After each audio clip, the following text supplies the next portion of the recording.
Daily. Taste the Daily.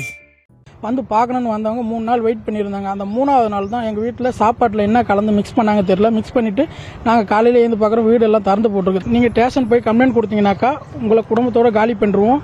அப்படி இல்லையா நாங்கள் சூசைட் பண்ணி எழுதி வச்சுட்டு சூசைட் பண்ணிக்குவோம். நாங்கள் வந்து பெரிய டீமு, எங்களுக்கு பின்னாடி வெக்கில்லாம் இருக்காங்க. நாங்கள் ஸ்டேஷன் உள்ளே போயிட்டாலும் நாங்கள் வெளியே வந்துடுவோம். வெளியே வந்ததும் உங்கள் குடும்பத்தோடு உங்களை காலி பண்ணிவிடுவோம் அப்படின்ட்டு கொலை மிரட்டில் இருக்கிறாங்க. திருவண்ணாமலை மாவட்டம் சோகத்தூரைச் சேர்ந்த விஜயகுமாருக்கு 30 வயதாகும் நிலையில் திருமணத்திற்காக பெண் பார்த்து வருவதாக கூறப்படுகிறது. கடந்த சில ஆண்டுகளாகவே பெண் கிடைக்காத விரக்தியில் இருந்த விஜயகுமார் இறுதி முயற்சியாக மேட்ரிமோனியில் பதிவு செய்து வைத்ததாக சொல்லப்படுகிறது. ஆனால் அதிலும் தகுந்த வரன் எதுவும் கிடைக்காததால் அந்த செயலியை விஜயகுமார் அன்இன்ஸ்டால் செய்துவிட்டதாக தெரிகிறது. இதற்கிடையேதான் ஹலோ விஜயகுமாரா, நான் பிரியங்கா பேசுறேன் என சொக்க வைக்கும் குரலில் ஒரு செல்போன் அழைப்பு வந்திருக்கிறது. ஏதோ கம்பெனி காலாக இருக்கும் என முதலில் சலிப்போடு பேசிய விஜயகுமார் பின்னர் மேட்ரிமோனியில் வரனுக்காக பதிவு செய்திருக்கிறீரா என்றும் உங்கள் ப்ரொஃபைல் எனக்கு பிடித்திருந்தது என்றதும் புத்துணர்ச்சி பெற்றிருக்கிறார்.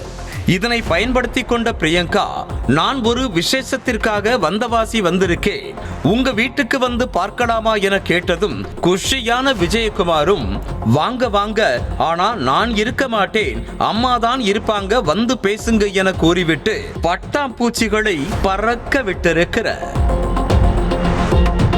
பிரியங்கா என்ற அந்த பெண் விஜயகுமாரின் வீட்டிற்கு சென்று நோட்டமிட்டு விட்டு சென்ற நிலையில் அடிக்கடி விஜயகுமாரிடம் பேசியதோடு, எனக்கு அம்மா இல்லை, உங்கள் அம்மாவை காணும் போது என் தாயை பார்ப்பது போல இருக்கிறது, அவங்கள நான் நன்றாக பார்த்துக்கொள்வேன் என்றதோடு தனக்கு சொந்த ஊர் குடியாத்தம் தான், ஆனால் சென்னை திருவான்மியூரில் தங்கி குழந்தைகள் மற்றும் முதியோர் பராமரிப்பு பணி செய்து வருவதாகவும் தெரிவித்திருக்கிறார்.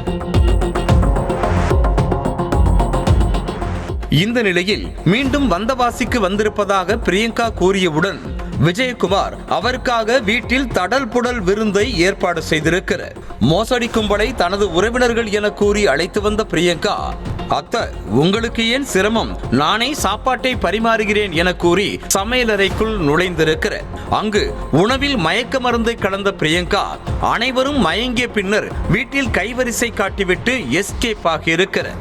மயக்கம் தெளிந்தவுடன் வீட்டில் இருந்த பீரோ திறக்கப்பட்டு அதில் இருந்த 3.5 லட்சம் ரொக்கப்பணம் மற்றும் 4 சவரன் தங்க நகைகள் காணாமல் போயிருப்பதைக் கண்டு விஜயகுமாரும் அவரது தாயாரும் அதிர்ச்சி அடைந்துள்ளனர். வீட்டில் வந்து அவங்க வந்து ஒரு 3 நாள் தங்கிட்டுப்பேன் அப்படின்ட்டு வந்தாங்க. ஃபஸ்ட் டைம் வந்து பார்த்துட்டு டீ சாப்பிட்டு போயிட்டாங்க. உங்கள் பையனை வர சொல்லுங்கள் பார்க்கணும் அப்படின்னாங்க. வந்து பார்க்கணுன்னு வந்தவங்க 3 நாள் வெயிட் பண்ணியிருந்தாங்க. அந்த 3ஆவது நாள் தான் எங்கள் வீட்டில் சாப்பாட்டில் என்ன கலந்து மிக்ஸ் பண்ணாங்க தெரியல. மிக்ஸ் பண்ணிவிட்டு நாங்கள் காலையில் எழுந்து பார்க்குறோம், வீடு எல்லாம் திறந்து போட்டிருக்கிறத பார்த்தா நகையை காணும், காசும் காணும், எல்லாத்தையும் அடிச்சுட்டு போயிட்டாங்க. இதனையடுத்து பிரியங்கா தந்த தகவலின் அடிப்படையில் குடியாத்தம் சென்ற விஜயகுமார் ஒரு வழியாக அந்த பெண்ணின் உறவினர்களின் வீட்டை கண்டுபிடித்திருக்கிறார். அங்கு போன பின்புதான் பிரியங்காவிற்கு ஏற்கனவே திருமணமாகி 2 குழந்தைகள் இருப்பதும் அவர்களை கைவிட்டு விட்டு பிரியங்கா திருமண மோசடி செய்து வருவதும் விஜயகுமாருக்கு தெரிய வந்திருக்கிறது. இந்த தகவலை எப்படியோ மோப்பம் பிடித்துக் கொண்ட பிரியங்காவின் மோசடி கும்பல் விஜயகுமாரை தொடர்பு கொண்டு கொலை மிரட்டல் விடுத்து கூசும் ஆபாச வார்த்தைகளால் வருத்தெடுத்திருக்கிறது. நீ செய்யாரு தானே, நீ உன் டீட்டெயில் ஃபுல்லா எனக்கு தெரியும். என்ன என் பேரு கோயம்பேடுவா, நான் யாரும் காமிக்கிறவா இல்ல, நீ எந்த ஊர் தல, எனக்கு மெசேஜ் போடு. என்ன விளையாட்டு பண்றீங்களா நீங்க? சரி நீ ஏரியாவுல வா, நெற்குன்றத்தை உள்ள வா, நான் பாத்துக்கிறேன் யாருன்னு. முள்ளுத்தோல் போச்சு கத்தி சுருவிடும் உன்ன, கேஸ்காரு நானு, புரியுதா? பார்த்து பேசு. ஏற்கனவே தெள்ளாறு காவல் நிலையத்தில் விஜயகுமார் புகார் அளித்திருக்கும் நிலையில் மோசடி கும்பலின் மிரட்டலால் அச்சுறுத்தலாகி மாவட்ட ஆட்சியரகத்தில் புகார் அளித்திருக்கிறார்.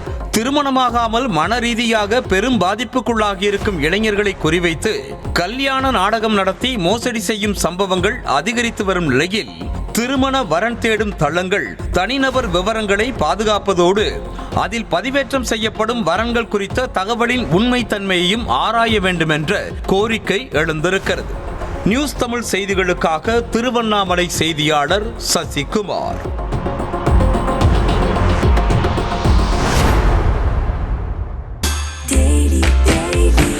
Taste Daily. Taste the Daily.